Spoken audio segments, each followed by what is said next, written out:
Kenya na Uganda walilipa kiusahihi. Tanzania tu ndio sisi tunagoromiwa. Lakini wenzetu wa Kenya, basi mimi nilikuwa nafanya kazi Nairobi ya 11. Nilikuwa mhasibu grade 1. Sasa wale walipo kiusahihi bwana, lakini sisi wenzetu hawa sio bwana, walitufanyia mambo ambayo sio mazuri.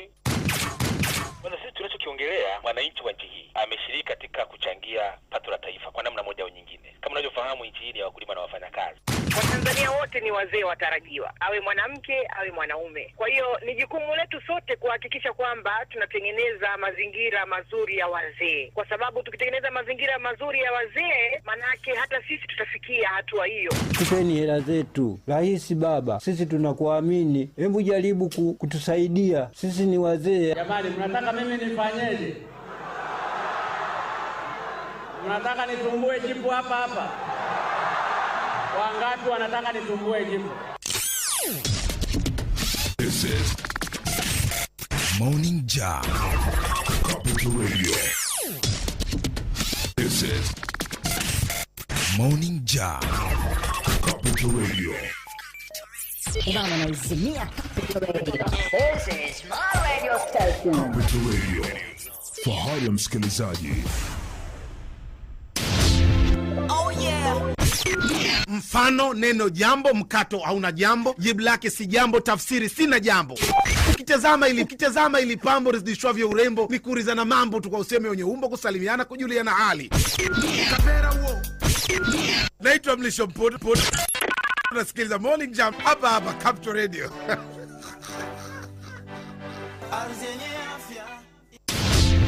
Oh yeah.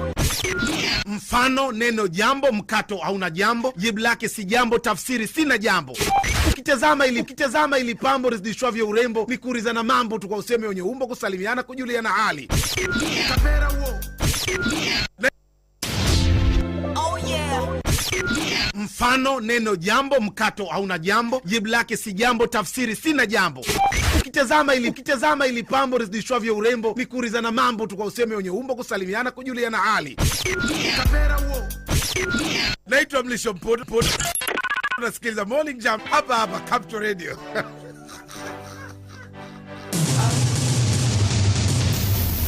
Kali za magazeti ya leo zinasikika hapa. Udondozi wa magazeti.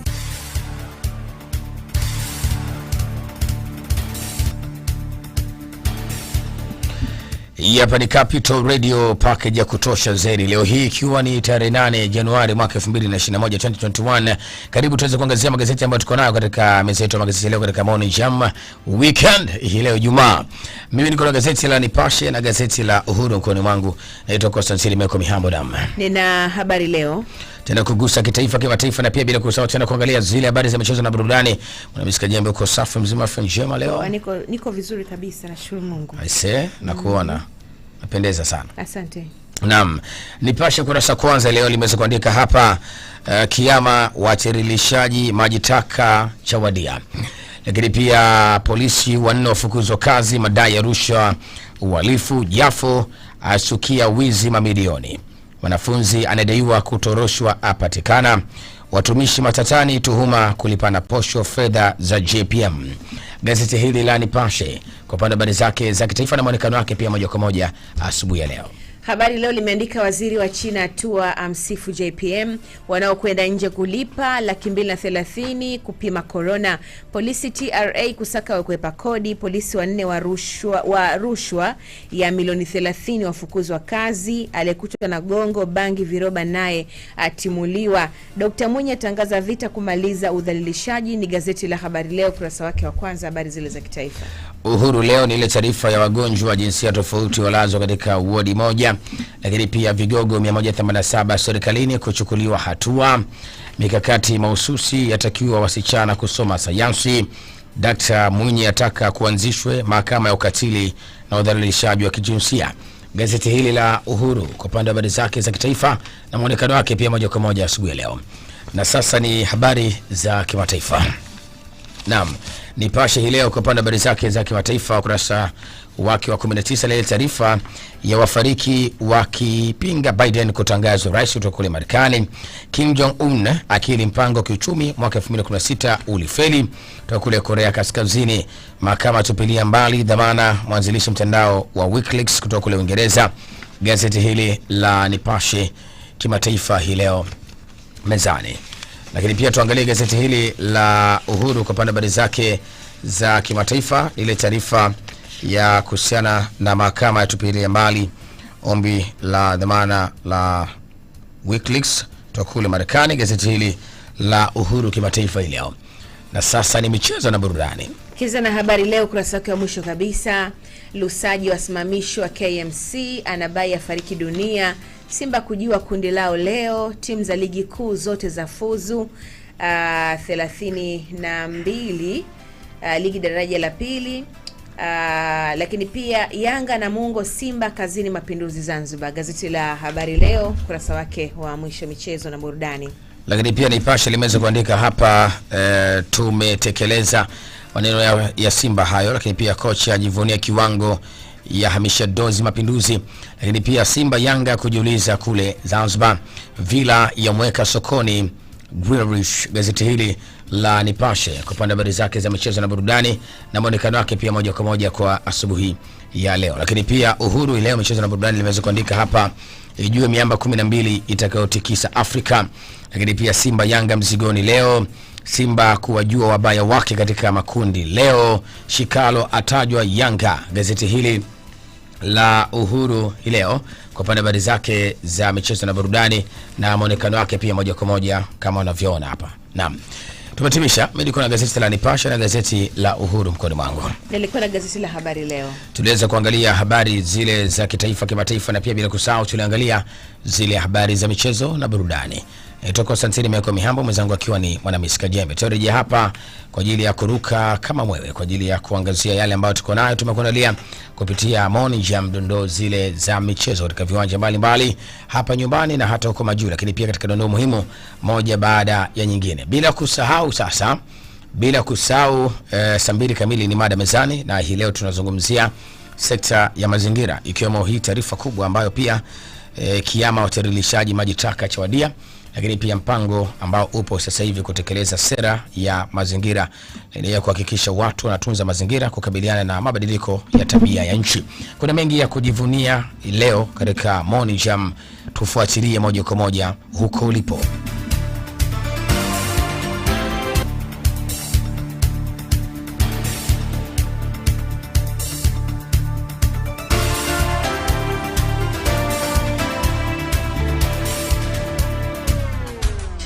Shuka linaboa tena linanivuruga, Morning Jam imewadia tena muda usika, Capital Radio inapaswa, hebu toa lako shuka, uno muda usika. Michezo, magazeti, burudani, mada mezani, habari kuwa mchana ubalozini, vyote ndani. Michezo, magazeti, burudani, mada mezani, habari kuwa mchana ubalozini, vyote ndani. Sulize muda 11 alfajiri hadi saa 3 asubuhi.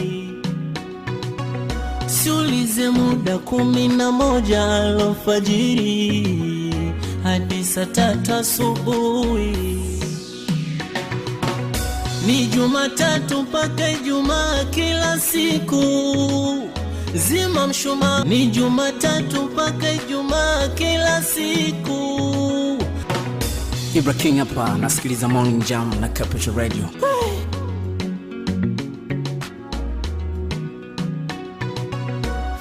Hizi hela zetu mmeziweka wapi? Kenya na Uganda walilipa kiusahihi. Tanzania hatundo sisi tunagoromiwa. Lakini wenzetu wa Kenya, bado mimi nilikuwa nafanya kazi Nairobi ya 11. Nilikuwa mhasibu grade 1. Sasa wale walipo kiusahihi. You can watch Capital News live on our social media accounts, YouTube Capital TV and Facebook Capital Television Tanzania, from Monday to Friday at 9:30 p.m. Don't forget to subscribe and put notification on. In Tanzania, we have an amazing array of places we call home. But when it comes to interior designing, decorations, and gardening, we don't make the most of the spaces. On The Decor, you learn about designs, styles, functions, elegance, and traditions by being inspired from the best in the field to transform your spaces and create more memories. On Saturday at 7:30 p.m.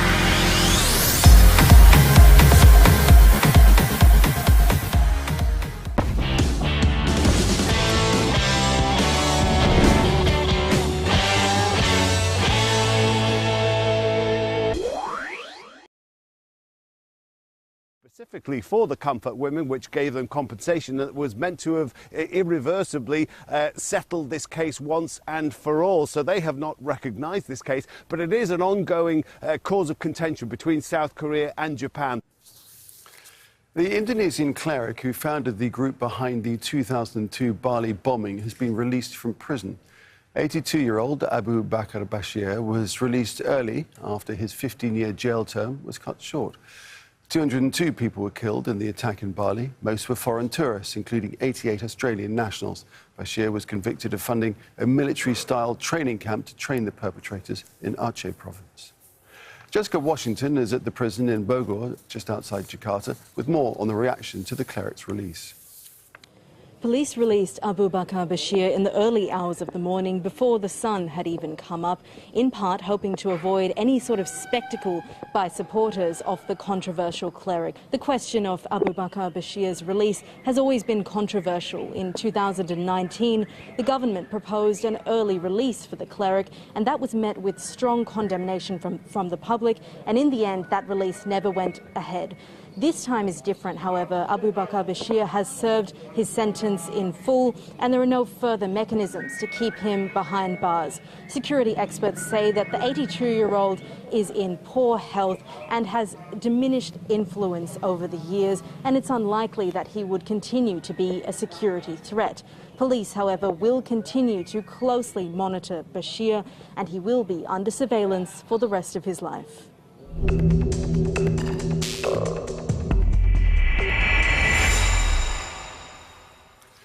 More people are now in US hospitals with coronavirus than at any other time during the pandemic. Over 132,000 people have been treated.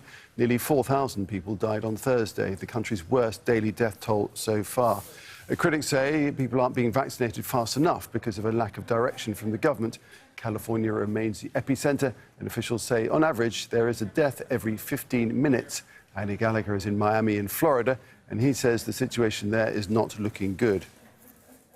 If we look back to July, when we previously had our biggest single day of new cases, that was around 15,000. That was in the summer here, where people tend to be indoors. You can understand that. But on Wednesday, that number increased to almost 18,000. So the situation here in the state of Florida is dire at the moment. More than 20,000 people in this state have died, all, of course, being compounded by that overly slow rollout of the vaccines. There's even discussion now about whether they can reduce that first dose, whether they should lengthen the time between doses, because, of course, it's about 21 days for at least one of those vaccines. Meanwhile, experts here saying things will get worse before they get better, because what I've seen here over the past few days is frankly quite disturbing.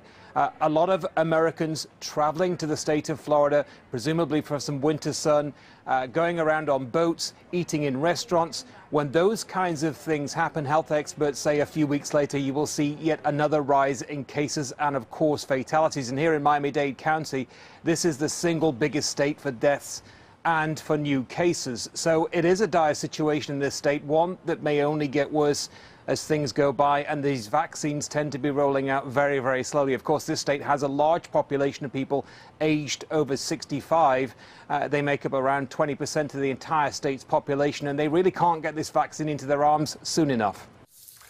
Brazil's coronavirus death toll has now passed 200,000. The country's outbreak shows no sign of slowing, with its number of new daily cases increasing to a record of nearly 88,000.